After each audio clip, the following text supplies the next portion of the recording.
Ketika mendengar kata gereja, sebagian orang mungkin langsung membayangkan sebuah bangunan besar dengan menara tinggi dan lonceng yang berdentang. Namun apa sebenarnya gereja menurut Alkitab? Apa peran gereja dalam kehidupan orang Kristen? Selain itu, apa itu gereja dan teologi reform? Mari kita pelajari bersama. Secara alkitabiah, gereja bukan hanya sekedar bangunan, melainkan komunitas kumpulan orang-orang percaya yang dipanggil oleh Allah. Kata gereja berasal dari bahasa Yunani eklesia, yang berarti yang dipanggil keluar. Ini merujuk pada persekutuan umat Allah yang diselamatkan oleh anugerah dan berpusat pada Kristus. Rasul Paulus menggambarkan gereja sebagai tubuh Kristus di mana setiap anggota memiliki peran yang penting. Efesus 1 ayat 22-23.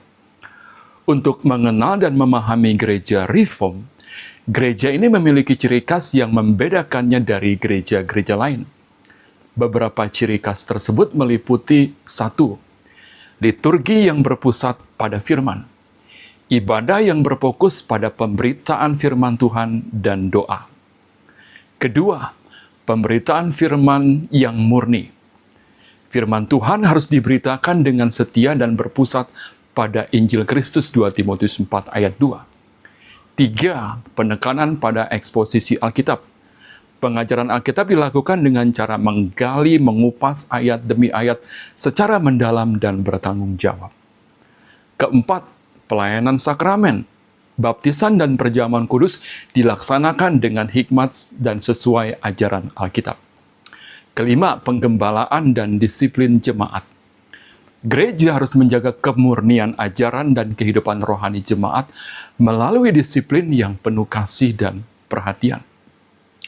John Calvin, seorang bapak gereja dan teolog reform yang berpengaruh, menggambarkan gereja sebagai ibu dari semua orang percaya.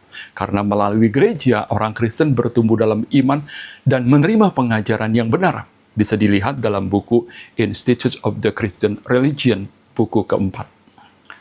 Para teolog reform memberikan banyak pandangan yang mendalam tentang gereja.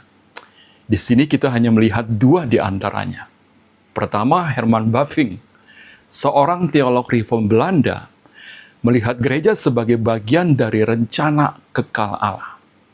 Menurutnya, gereja bukan hanya lembaga manusia, tetapi karya Allah yang bertujuan mempersiapkan umatnya bagi kekekalan.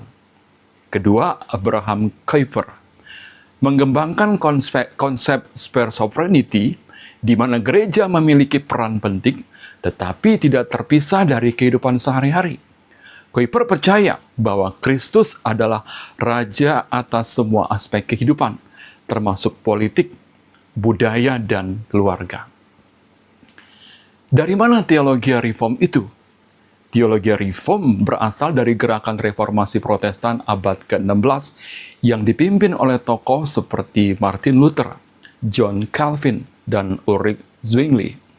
Gerakan ini lahir sebagai respon terhadap penyimpangan dalam gereja pada masa itu dan bertujuan untuk mengembalikan ajaran gereja kepada kebenaran Alkitab.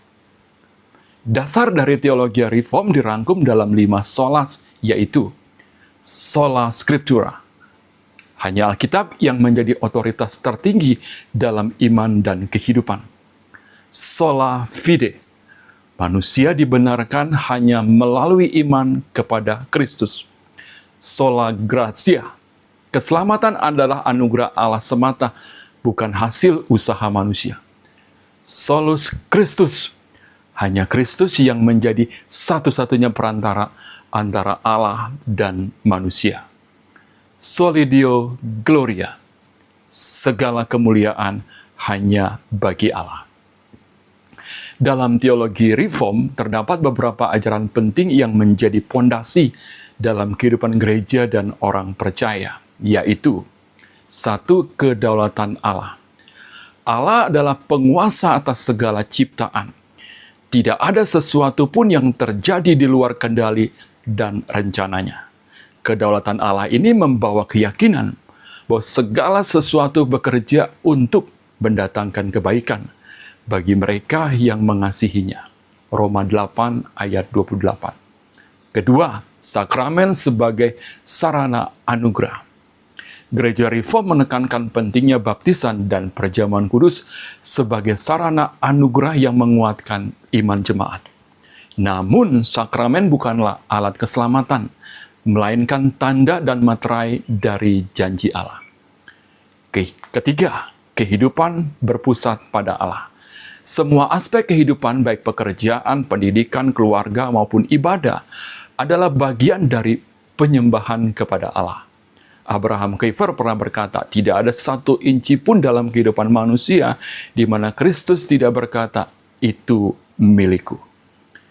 Selain itu, satu rangkuman paling terkenal dalam ajaran Reform adalah akronim TULIP, TULIP, yang merangkum 5 poin Calvinisme. T, total depravity atau kerusakan total, menyatakan bahwa akibat kejatuhan dalam dosa, manusia sepenuhnya rusak dan tidak mampu berbuat baik di hadapan Allah tanpa anugerahnya.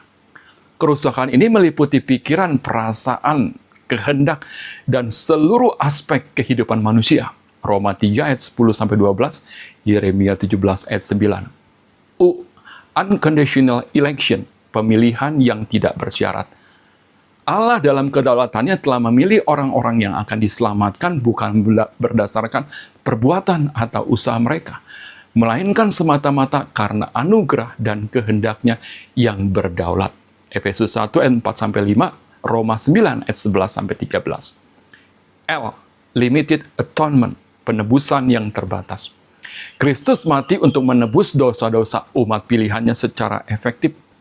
Pendamaian ini terbatas dalam cakupan, tetapi tidak terbatas dalam kuasanya. Artinya, korban Kristus benar-benar menyelamatkan mereka yang telah dipilih oleh Allah. Yohanes 10 ayat 11, Matius 1 ayat 21. I, irresistible grace, anugerah yang tidak dapat ditolak. Ketika Allah memanggil seseorang untuk diselamatkan melalui anugerahnya, panggilan ini tidak dapat ditolak. Allah bekerja dalam hati orang pilihan dengan cara yang pasti dan penuh kuasa, sehingga mereka merespon dengan iman. Yohanes 6 ayat 37, Kisah Para Rasul 16 ayat 14. Terakhir, P, perseverance of the saint, ketekunan orang-orang kudus. Orang yang sungguh-sungguh diselamatkan akan bertahan dalam iman sampai akhir, karena Allah memelihara mereka. Mereka tidak akan jatuh dari kasih karunia, melainkan akan terus bertumbuh dalam kekudusan sampai bertemu dengan Allah. Filipi 1 ayat 6, Yohanes 10 ayat 28-29. Ajaran ini menegaskan bahwa keselamatan sepenuhnya adalah karya Allah dari awal hingga akhir. Tidak ada bagian yang bergantung pada kekuatan manusia, melainkan pada anugerah Allah yang berdaulat. Gereja Reform juga memiliki tanggung jawab untuk menjalankan misi Allah di dunia, yaitu memberitakan Injil, melayani sesama, dan menjaga kesaksian yang kudus. Dalam budaya postmodern yang cenderung meragukan otoritas dan kebenaran mutlak, teologi Reform menegaskan bahwa hanya firman Allah yang menjadi pondasi iman dan kehidupan. Sebagai seseorang yang bukan berasal dari hamba Tuhan atau anggota gereja Reform, saya senang membagikan pengajaran yang lahir dari gerakan reformasi yang berupaya mengembalikan gereja kepada kebenaran Alkitab. Harapannya, semakin banyak orang dapat mengenal, memahami, mendalami, dan mempelajari teologi Reform dengan lebih baik. Kiranya melalui pemahaman ini kita semua semakin bertumbuh dalam pengenalan akan Tuhan dan menjalani hidup yang berpusat pada kemuliaannya. Seperti yang ditegaskan oleh Abraham Kuyper, tidak ada 1 inci pun dalam kehidupan manusia di mana Kristus tidak berkata, itu milikku. Bila Anda ingin menyampaikan pesan, tanggapan, atau pertanyaan, silakan tuliskan dengan baik dalam kolom komentar. Sampai bertemu lagi dalam topik menarik berikutnya. Tuhan Yesus memberkati.